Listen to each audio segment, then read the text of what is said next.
এবছরে হোলিটা হয়েছিলাম একটু অন্যরকম ভাবে কাটাবো, তাই বন্ধু ভাই পরিবারকে সবাইকে নিয়ে বেরিয়ে পড়লাম সুন্দরবনের উদ্দেশ্যে। সেখানে বহু ধরনের কাণ্ড ঘটেছে। সমস্ত কাণ্ড তোমাদের আমি শেয়ার করব এক এক করে, যে কোথায় গেছি, কিভাবে থেকেছি, গ্রামের পরিবেশটা কেমন, ওখানকার গ্রামের মানুষজন কেমন, এবং পুরো সুন্দরবনটা আমরা হোলি খেলেছি গাড়িতে করে।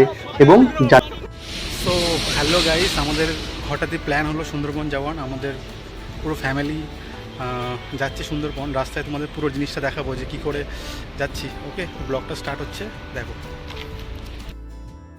তো যেদিন হোলি সেদিন আমরা বেরিয়ে পড়ি গাড়িতে করে। তো কলকাতা থেকে আমাদের যাত্রা শুরু হয়। তো মোটামুটি যেদিন হোলি তার আগের দিন আমরা ওই নাগাদ 1টা থেকে 1:30 নাগাদ আমরা কলকাতা থেকে সুন্দরবনের উদ্দেশ্যে বেরোই। রাস্তায় সুন্দর দৃশ্য এবং বিশ্ববাংলা গেটের নিচ দিয়ে যাওয়া, বেশ একটা তো যাচ্ছি এবং গাড়ির মধ্যে সবাই মিলে বহু আনন্দ ফুর্তি, নাচ গান করতে করতে আমরা সুন্দরবনের দিকে চলে যাচ্ছি। এবং রাস্তার যে সুন্দর ভিউ, সেই ভিউ দেখতে দেখতে আমরা সুন্দরবনের দিকে যাচ্ছি। এবং সঙ্গে আমাদের এতগুলো ভাই ছিল, আমাদের ফ্যামিলির সময় ভাইগুলো ছিল। এবং রাস্তায় এত সুন্দর দৃশ্য দেখতে দেখতে কানে হেডফোন দিয়ে গান শুনতে শুনতে আমরা সূর্য অস্ত যাচ্ছে এদিকে দেখতেই পাচ্ছ। গ্রামের চারিদিকে ছোট ছোট ছোট ছোট পুকুর রয়েছে। এবং আমরা আস্তে আস্তে আস্তে আস্তে সুন্দরবনের দিকে এগিয়ে গেছি। এবং রাস্তায় এক জায়গায় দাঁড়ানোর পর আমরা এই ভাইটার একটা চালানো দেখলাম, ছোট্ট একটা রাইডিং। এবং বিকেল গড়িয়ে গেল, আস্তে আস্তে সন্ধ্যা হতে চললো। রাস্তাটা আরও রোমাঞ্চক হতে চলেছে। তো দেখতে পাচ্ছ গ্রামের সেই রাস্তাগুলো, ছোট ভাই ভিডিও করছে এবং আরও অনেকে রয়েছে। তো এইভাবে আস্তে আস্তে সন্ধে হতে চলছে। দেখতেই পাচ্ছ পরিবেশটা কত সুন্দর। গ্রামের ভিতর দিয়ে আস্তে আস্তে আস্তে যাচ্ছি, দেখতে পাচ্ছ পাশে পুকুর।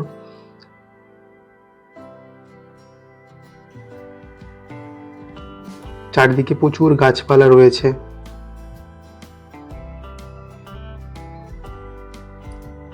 তো আস্তে আস্তে আমরা মোটামুটি প্রায় চুনোখালি অবধি আমাদের গাড়িটা যাবে। সেখান থেকে গাড়ি রেখে আমরা হাঁটা পথে আমরা ফেরিঘাট অবধি যাচ্ছি হেঁটে হেঁটে। ফেরিঘাট থেকে এখন ফেরি ধরে আমরা ওপার যাব। আমাদের একটা রিলেটিভ রয়েছে ওখানে, তো আমার রিলেটিভ সেখানে যাব, গিয়ে আজকে রাতটা ওখানেই থাকবো। এটা হচ্ছে চুনাখালি ফেরিঘাট। এখান থেকে আমরা ঘাট পার হয়ে যাব। এবং এখানে ঘাট পার হতে মাত্র 5 টাকা নেই জনপ্রতি। তো এইভাবে আমরা টিকিট কেটে আমরা বোটের দিকে এগিয়ে যাচ্ছি। এবং ওরা চারিদিকে দেখো জ্যোৎস্না রাত, নদীটা কত সুন্দর লাগছে, চারিদিকটা বেশ অন্ধকার এবং অনেক ছোট ছোট বোট দাঁড়িয়ে রয়েছে চারপাশে। এভাবে আস্তে আস্তে বোটে উঠছি। অনেক লোক পারাপার হবে এপার থেকে ওপার। দেখতে পাচ্ছ যে লাইটটা জ্বলছে। আমরা অতদূর পর্যন্ত যাব বোটে করে। তো এখন বোটে সকলেই উঠছে, আমিও আস্তে আস্তে বোটে উঠছি। বোটে প্রায় অনেক লোকজন হয়ে গেছে। তো এখন বোট প্রায় ছেড়ে দিল। আমরা চুনাখালি থেকে বোটে করে আমরা ওপারের দিকে যাচ্ছি। জলটা দেখছো কতটা বেড়ে গেছে, এখন জোয়ারের সময়। জলটা অনেক একটু ওপরের দিকে উঠেছে। বিকেলের দিকে হলে ভাটা থাকে, জলটা অনেক কম থাকে। জ্যোৎস্না রাত, আমাদের বোট ছেড়ে দিয়েছে। এভাবে দেখতে দেখতে আমরা প্রায় ওপার চলে এলাম। ওপারে এসে আমরা এখান থেকে এখন অটো ধরে আমরা চলে যাব। তো আমরা এখান থেকে লিটারেলি একটা অটো ধরলাম। দেখতে পাচ্ছ অনেকটা রাত হয়ে গেছে। তো রাতের অন্ধকারের মধ্যে গ্রামের বিভিন্ন দৃশ্য দেখতে দেখতে আমরা পৌঁছে গেলাম। তো রাতটা ওখানে থেকে সকালবেলা ভাইদের সাথে বেশ আড্ডা দিচ্ছি ঘুম থেকে উঠে। আমাদের রণ ভাই দাঁত মাজবে, তাই না ভাই? ঠিক। আমার মজা হয়ে গেছে। গ্রামের চারপাশটা দেখো কতটা সুন্দর একটা গ্রাম। সারাদিন আজকে এই গ্রামে আমরা সময় কাটাবো। এবার আমরা হোলি খেলতে বেরিয়ে পড়েছি সবাই মিলে। রাস্তায় দেখো যাকে পাচ্ছে তাকেই রং মাখাচ্ছি।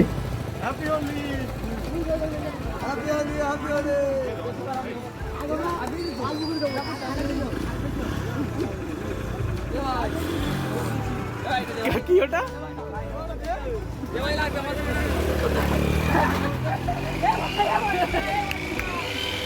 গামছা বেঁধে গেছে ওর।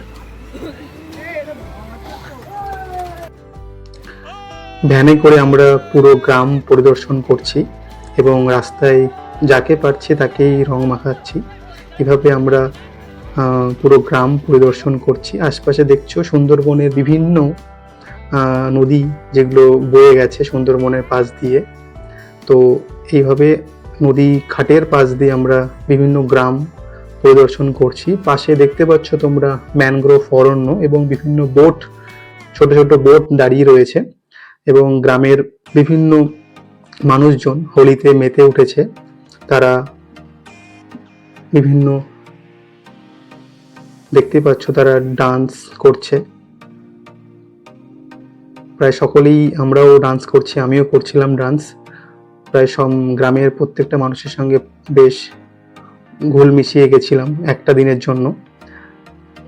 তো এইভাবে আমরা আস্তে আস্তে গাড়িতে করে যেখানে দেখছি যে অনেক মানুষজন, সেখানে দাঁড়িয়ে একটু আমরা মজা করে আবার আমরা গাড়িতে উঠে আবার অন্যান্য যে সমস্ত গ্রামগুলো রয়েছে সেগুলো ঘুরে দেখছি। পাশে তোমরা দেখতে পাচ্ছ ম্যানগ্রোভ ফরেস্ট রয়েছে। তো এইভাবে গ্রামের পরিবেশটা কেমন হয়, মানে প্রতিবার তো আমি কলকাতাতেই দোল উৎসব কাটাই, কিন্তু এই বছর একটু হোলিটা একটু অন্যরকম ছিল।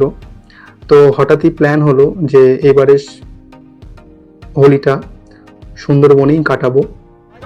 তো সেই যে উদ্দেশ্যে বেরিয়ে পড়া। তোমরা দেখতে পাচ্ছ রাস্তায় গাড়ি দাঁড় করিয়ে বিভিন্ন ধরনের বাওয়ালি চলছে। এইভাবে রাস্তার মাঝখানে দাঁড় করিয়েছে, এইভাবে দাঁড় করিয়ে সবাই বেশ আজকে অন্যরকম মুডে রয়েছে। দেখতেই পাচ্ছ ঝামেলা চলছে।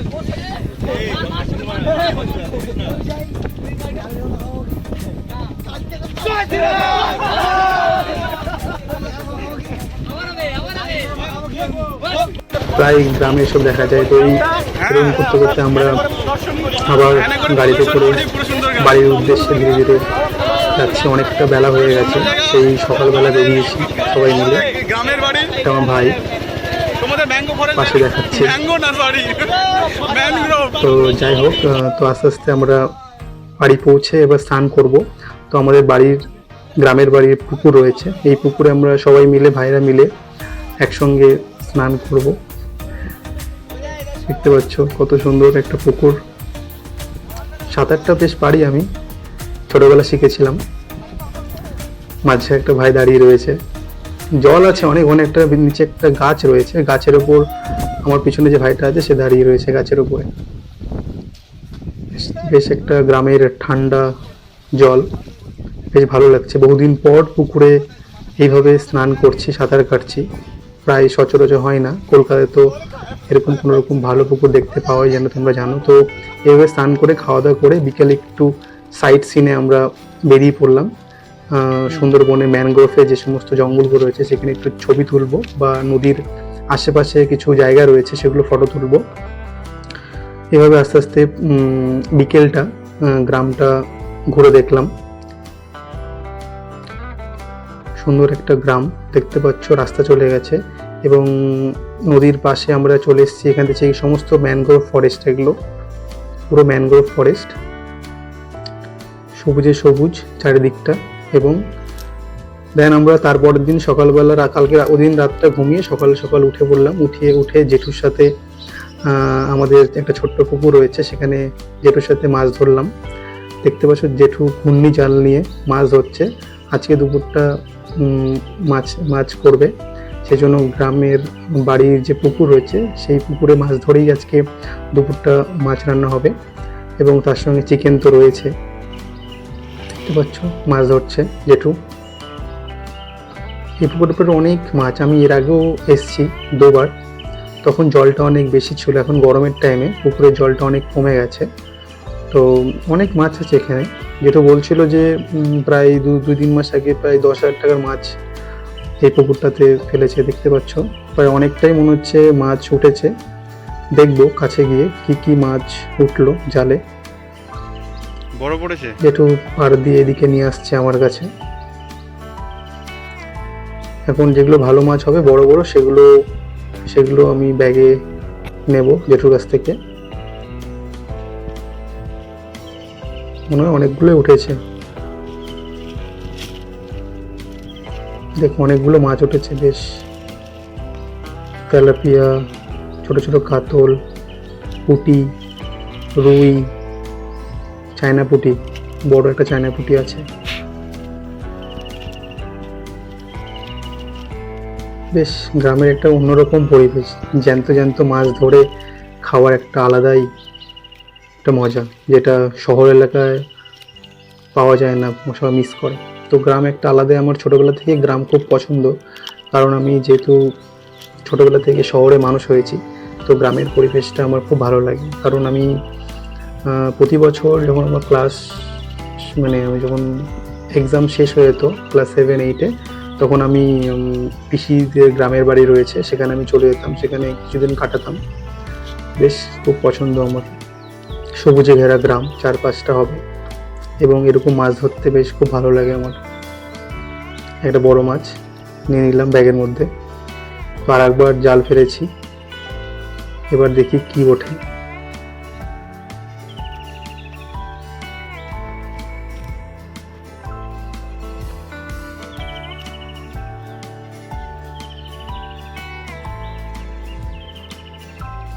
এবার মনে হয় খুব কম মাছ উঠেছে, হ্যাঁ খুব কম উঠেছে, আগের বার বেশ অনেকগুলো উঠেছিল। যাই হোক, এই করে দুপুরে বেশ পেট পুজো করে চিকেন খেয়ে, মাছ পুকুরে জ্যান্ত মাছ খেয়ে দিয়ে আমি বিকেলটা বেরিয়ে পড়লাম টোটোতে করে, একটা দাদার সাথে দেখা করবো বলে।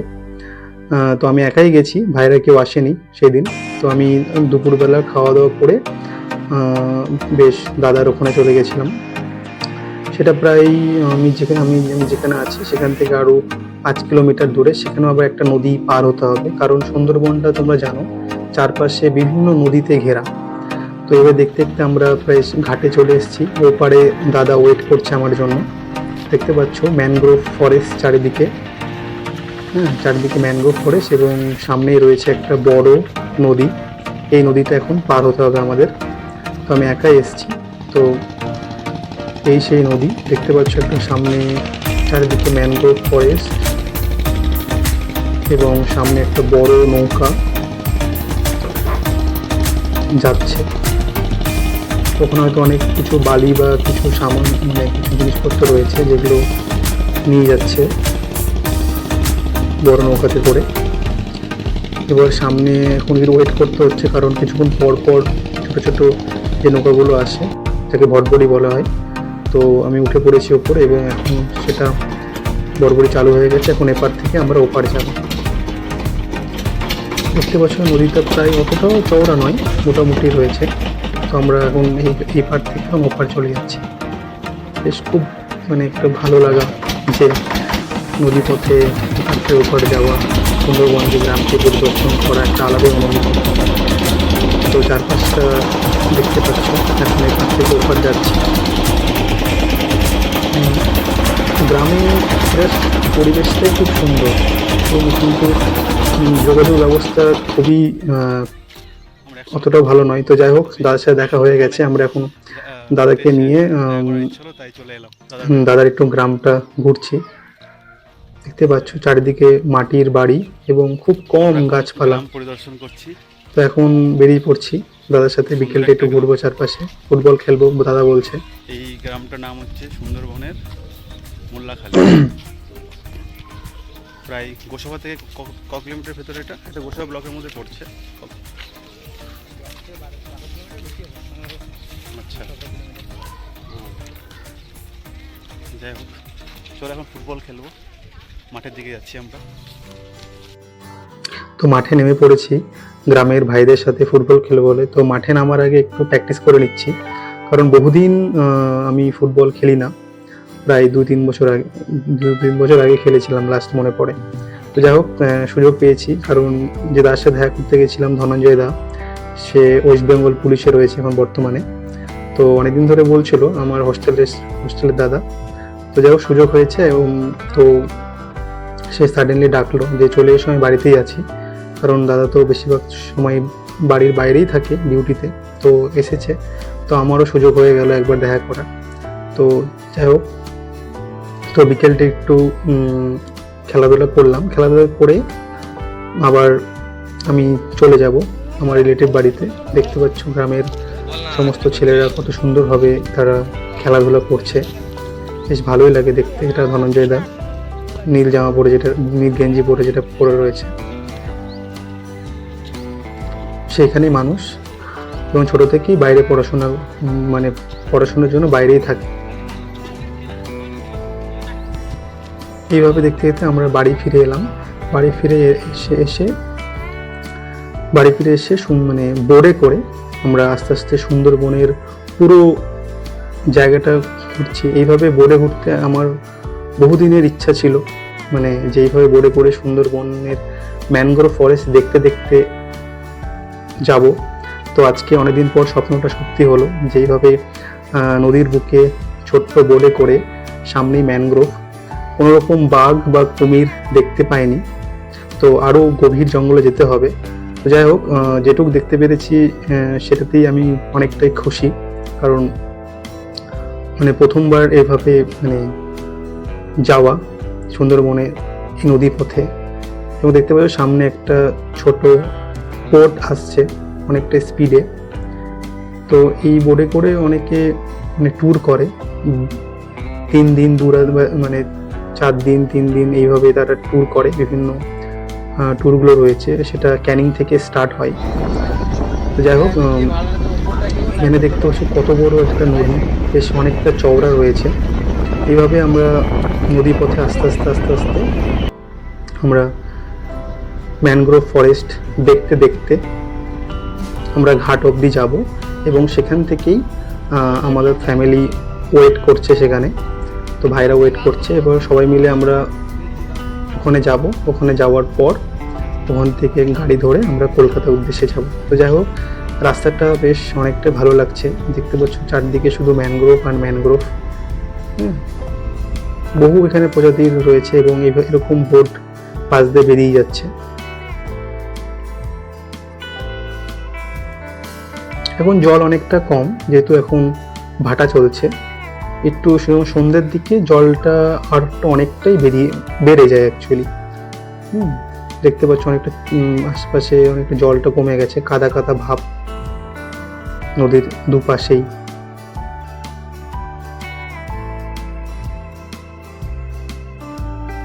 দারুণ এক অনুভূতি। এই জিনিসগুলো মনে রাখবে, অনেকদিন মনে থাকবে যে এরকম গেছিলাম, সেই জন্য ভিডিও বানানো। তো তোমরা যারা এরকম মানে ট্রিপ করতে চাও ছোটোখাটো, তো একদিন ঘুরে এসো গ্রামে। গ্রামের পরিবেশটা অনেকটাই সুন্দর। শহরে কোলাহল থেকে দুদিনের ছুটিতে একটি মুক্ত পরিবেশে, জঙ্গলে ঘেরা নদী পথে বেশ অনেকটা নিজের মনকে অনেকটা শান্ত করে। এরকম করতে করতে আমরা আস্তে আস্তে সামনের দিকে এগিয়ে যাচ্ছি। বেশ এখন বিকেল হতে চলছে। দেখতে পাচ্ছ নদীর চরের ওপরে সূর্যের যে কিরণ পড়ছে, তার ফলে যে বালিগুলো চকমক করছে সোনালি কালার, তাই না? এবং চারপাশে পুরো জঙ্গল আর জঙ্গল। কত সুন্দর একটা সোনালি একটা রিফ্লেক্ট হচ্ছে বালির চরের ওপর যখন সূর্যের আলোটা পড়ছে, তাই না? এবং নদীটা আস্তে আস্তে আরো চওড়া হচ্ছে। প্রায় ম্যানগ্রোভ ফরেস্ট শেষ, কারণ আমরা পেরিয়ে এসেছি ম্যানগ্রোভ ফরেস্টটা। এখন সামনে নদীটা আরো চওড়া হচ্ছে, মানে নদীটা এখন আরো 3 দিকে ভাগ হয়ে গেছে। তোমাদের দেখাবো। দেখতে পাচ্ছ একটা মাছ ধরছে অনেকে, ছোট ছোট জালে করে, গ্রামের মহিলারা।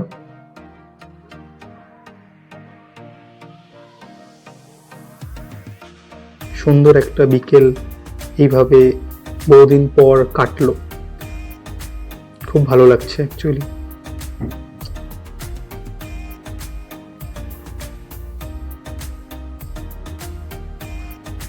চারপাশটা দেখতে পাচ্ছ পুরো অনেকটা জল কমে গেছে।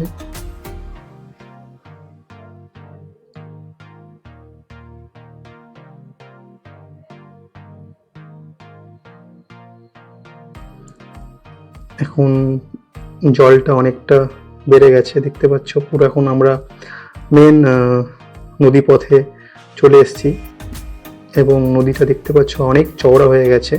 সামনেই বঙ্গোপসাগর, একটু এগোলেই।